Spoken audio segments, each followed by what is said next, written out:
So as I mentioned before, I'm gonna make a video just talking about the concepts of PRT, which is pivotal response treatment, because I've seen it be helpful for my children, and it's because it's an extension of ABA.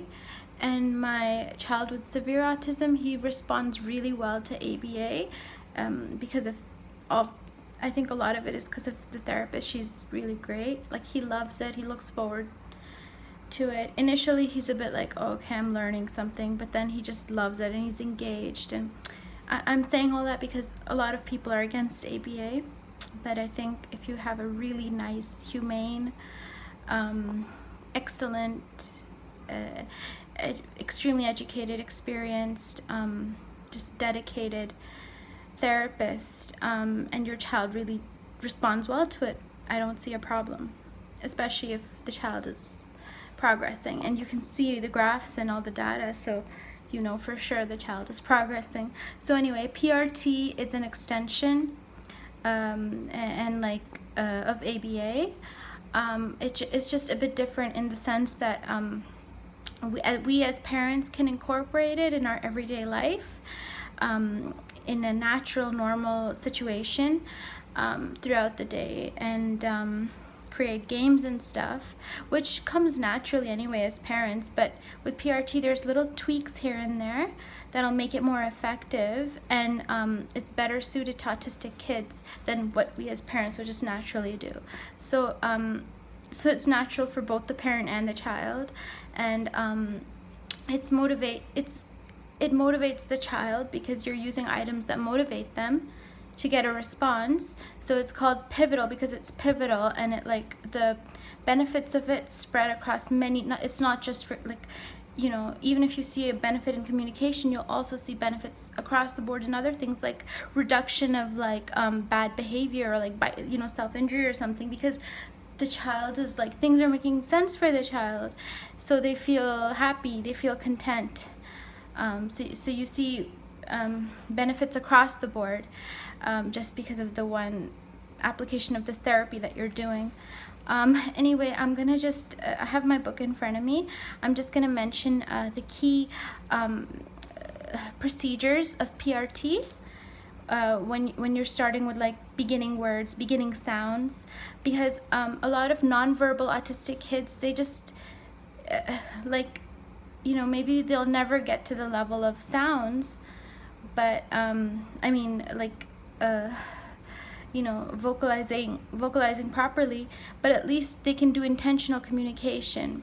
So you can do that throughout the day.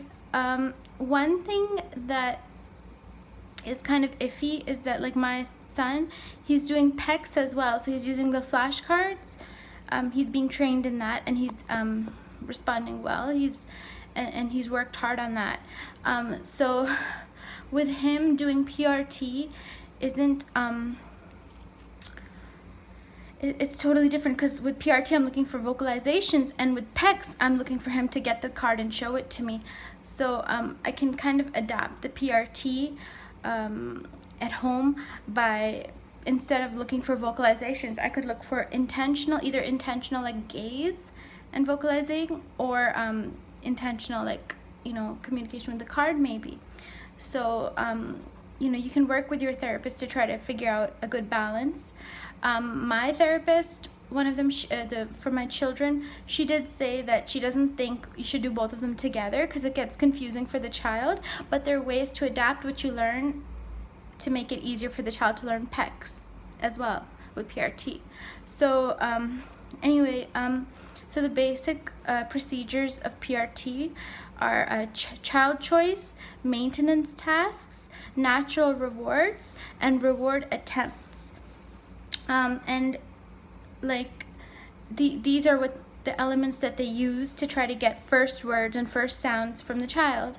And like I said, it's been working well with my children, especially one of them he's progressing in a very good way, because he was one of those children, he had one sound or one word for everything, or he was avoidant, where he would just like want to say bye and just like walk away if he realized, or pretend to go to sleep when he realized, oh, they're imposing these expectations on me and the rules of the game are changing. Oh, I can't get my way anymore.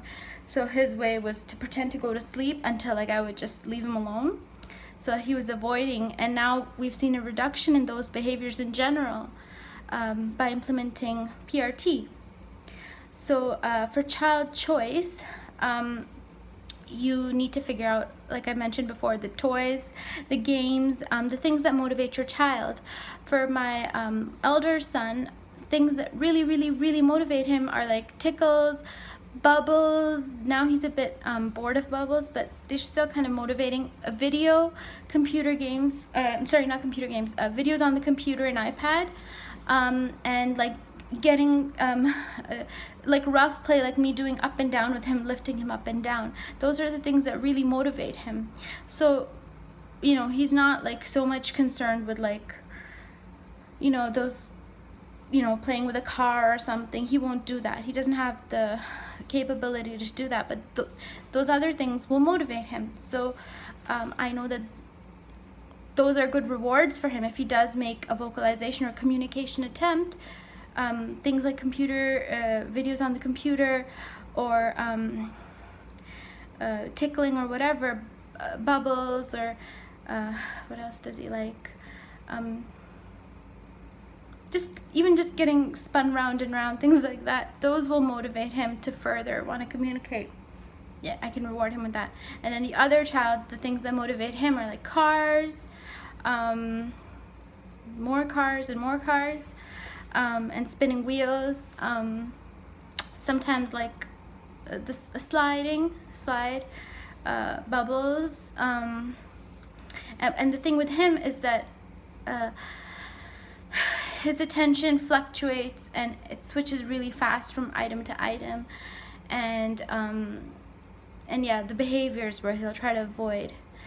So in PRT, you can even say that, when the child wants to just say bye, or like, okay, bye to the therapist or bye to the parent, or pretend to go to sleep or something, when we're trying to implement these things, we can use that as a child choice, like as a thing that'll motivate them. We can initially get them to say bye, okay, now you get like free play or whatever, or oh, you're sleeping, okay, and like play into that, and that can be the reward. So child choice basically gives you an idea of what you can use as rewards, contingent on their vocalizing, basically. You don't even have to expect words right now, or even close approximations. Like for ball, they don't have to say ball. They can just like, even if they just say or like make some sort of noise, you count that as a vocalization, and then you label it ball, and then you give it to them, right? Like, so initially we're just looking for that. So for maintenance tasks, those are things that the child has mastered, which actually ties into the child choice. Those are things that the child has mastered. So it gives the child a boost and a sense of confidence, and it keeps their attention.